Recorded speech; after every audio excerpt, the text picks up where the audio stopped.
গহিরা মাইজপাড়া সমাজ কল্যাণ সমিতির উদ্যোগে আয়োজিত প্রতিষ্ঠাতা বার্ষিক ও সম্মাননা স্মারক অনুষ্ঠান গহিরা এফকে জামিনুল মাদ্রাসা মাঠ প্রাঙ্গণে অনুষ্ঠিত হয়।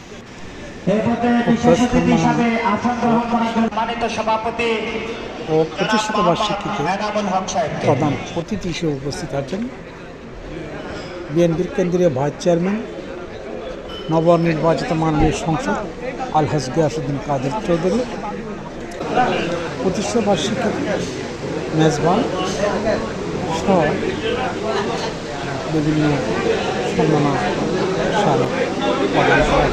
সমাজের যারা অবদান তাদেরকে সম্মান করা হয়। উপস্থিত নেতৃবৃন্দ বক্তব্য রাখেন। সমাজ জীবনকে আলোকিত করে আজকে পর্যায়ে এসেছে। উনি জন্মগ্রহণ করা না, তাই আজকে আপনারা যারা এই সমাজের জন্য যারা কিছু অবদান রেখেছেন, আজকে তাদেরকে সম্মান দিয়ে আজকে আরেকজন সম্মানিত ব্যক্তির মাধ্যমে সম্মানিত করে সম্পর্কিত আমি মনে হয় তারা সম্মানিত। এখানে যারা উপস্থিত হয়েছেন তারা সবাই সম্পর্কিত হয়েছেন, তারা সবাই সম্মানিত হয়েছেন। আমি আমার বক্তব্য না বানিয়ে সবাইকে আমার সালাম। আমাদের মাইজপাড়ার সর্বস্তরের জনগণ, আমি এখানে বক্তব্য দেওয়ার কোনো সুযোগ নেই। এখানে আমাদের সমাজে এতটুকু বলতে পারি, আমাদের সমাজ সবসময় শিক্ষা।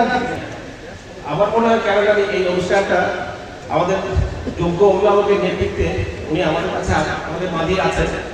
এরকম অনুষ্ঠানটা আসলে আমাদের জন্য অনেক অনুপ্রেরণা। আমরা যে একত্রিত হতে পেরেছি ঈদ পুনর্মিলনীর নামে, এই যে আসলে একটা কথা আমি বলি, আমি আমার ব্যক্তিগত জীবন থেকে শিক্ষা নিয়েছি। তাহলে প্রথম কথাটা কি? প্রথম কথা নিজেকে পরিবর্তন করতে হবে। গতকালকে খারাপ ছিল, আর যদি পরিবর্তন না হয় কিভাবে বুঝবো যে আজকের দিনটা ভালো?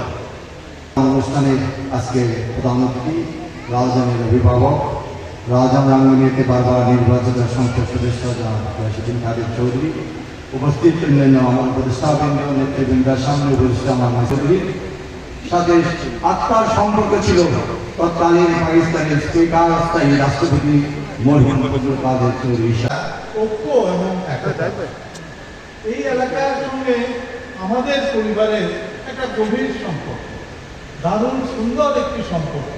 এবং এই সম্পর্ক ছিল একটি শ্রদ্ধার, এই সম্পর্ক ছিল একটি আন্তরিকতার, এই সম্পর্ক ছিল একটা গভীর নিবিড় রক্তের সম্পর্ক। মাইজপাড়া আমাকে নতুন করে চিনাবার কোনো প্রয়োজন নেই। এই এলাকা আমার আমাদের সকলেরই খুবই প্রিয়। 20টি বছর কিভাবে কেটে গেছে নিজেও জানি না, তবে জানি যে কি আমার মাইজপাড়ার মধ্যে অবশ্যই একটু এদিক সেদিক হয়েছে।